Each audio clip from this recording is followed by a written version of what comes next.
Hi,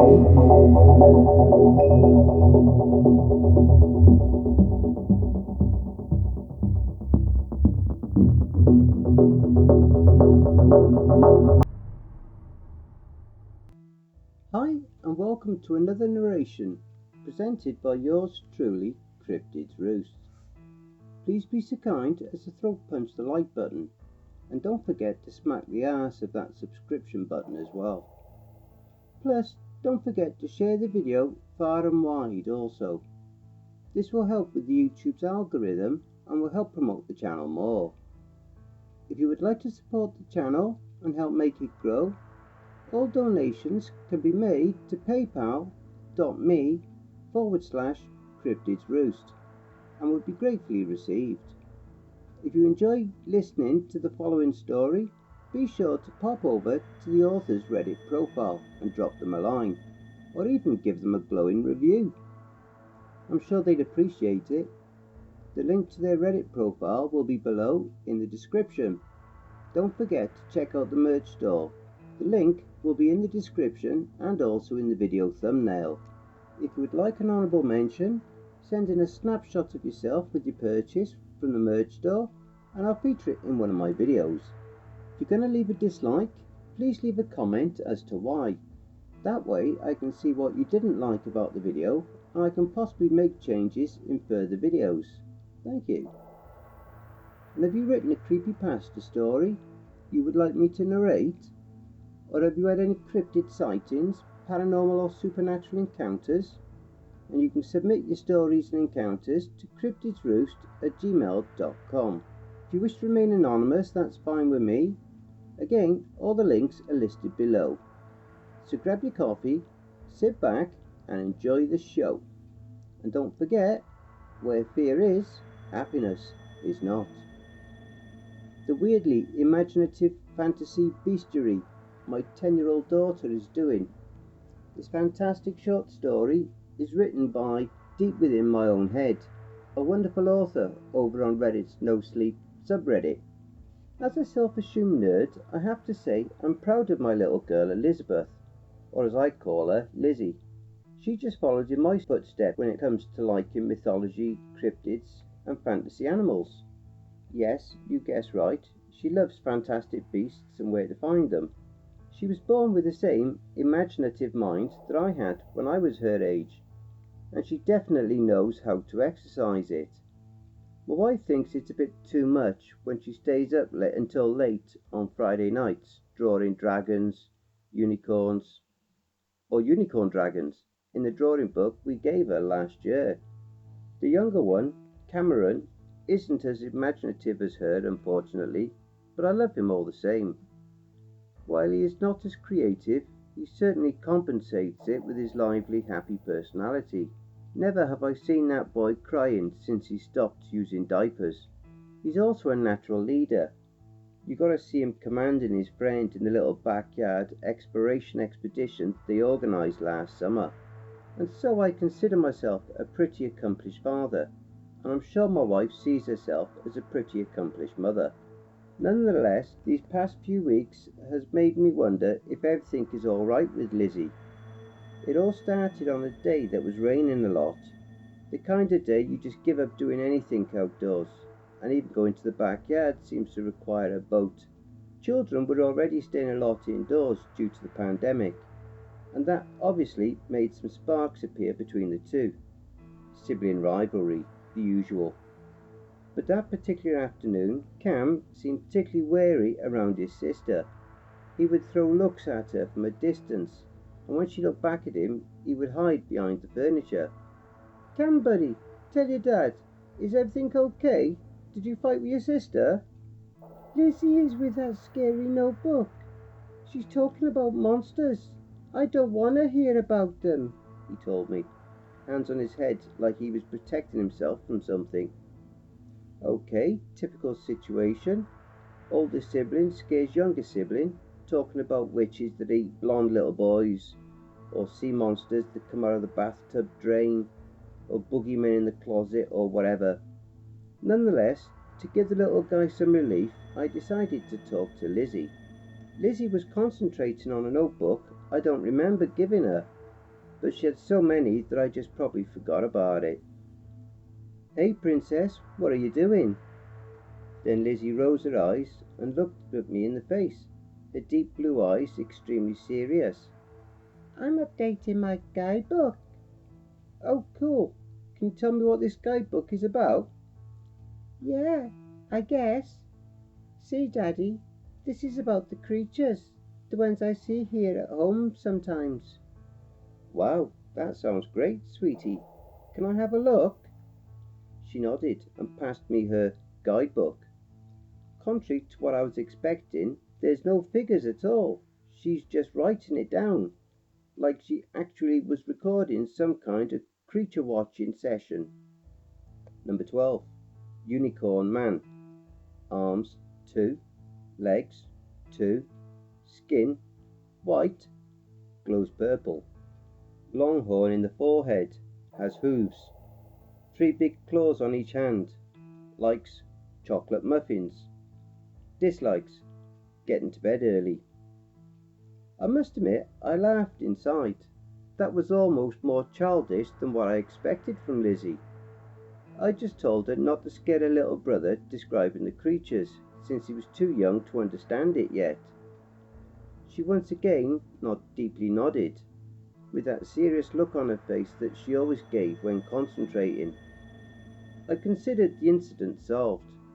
Cam stopped complaining about it, and that was fine. However, with the passing days, I thought she was a bit too into that guidebook. She finished her online lessons, then ran to it. She finished dinner, she was already with it in her hands. She sometimes would turn the TV on and try to watch something, but shortly after that, she was writing on her creature guidebook again. I also started to note that while Cam stopped complaining, he wasn't even getting close to his sister the following days. I asked him if Lizzie was scaring him again or something, but he would simply change the subject and no answer. My wife wasn't liking it one bit either. She never liked that whole writing and drawing creatures non-stop thing, but I felt I should listen to her and do something. That night I entered Lizzie's bedroom while she was fast asleep and saw the guidebook on her desk. I wasn't surprised to see it was almost full already. What surprised me, and for the first time on a very negative way, was the description of the creatures she had been seeing. Number 148, Urdug. Arms 1, on his belly button. Legs 2, 1 broken. Skin, he has no skin. Face, looks like burned. Angry, makes a lot of noise. Likes, creeping up on its victims. Dislikes, bright lights. Number 262, the thing in the garden. Arms 6, 3 on each side. Legs 4, walks kinda like a crab, has a dark shell like a crab. Face, a lady, can't see her eyes. Likes trapping people on her burrow. Dislikes bug spray. Number 788, Mrs. Upstairs. Arms 2, very, very long. Legs 2. Face only half. Lots of hair. Wears rags. Can sound like a cell phone ringing. Likes innocent people. Dislikes experienced explorers. I won't lie, I was unsettled. I always admired my little girl's imagination, but that was just going too far. I mean, drawing unicorns, yes. Drawing Pokemon, yes. Inventing her own Pokemon, sure. You guys got to see the details of some of the creatures. I just listed a few of them. There were tusks, flappy charred skin, stitched ears over the entire body, impossibly high numbers of eyes. One had like 3,178 or something.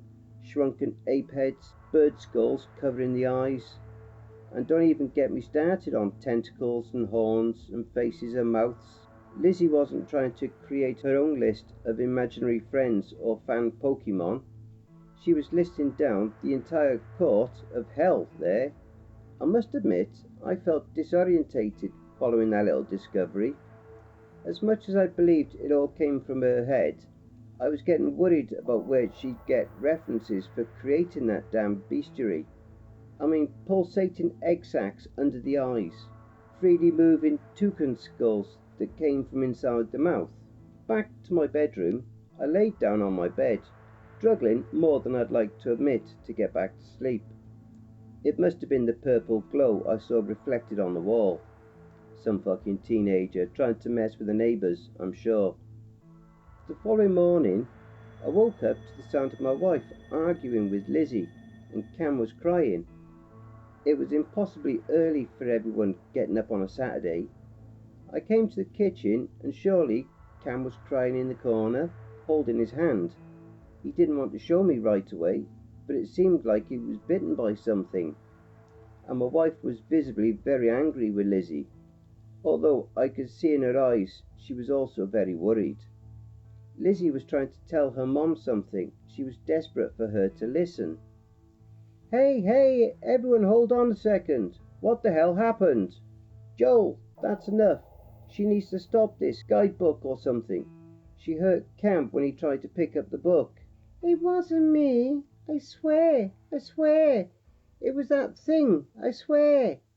Lizzie was visibly on the verge of tears, and she didn't sound like she was lying either.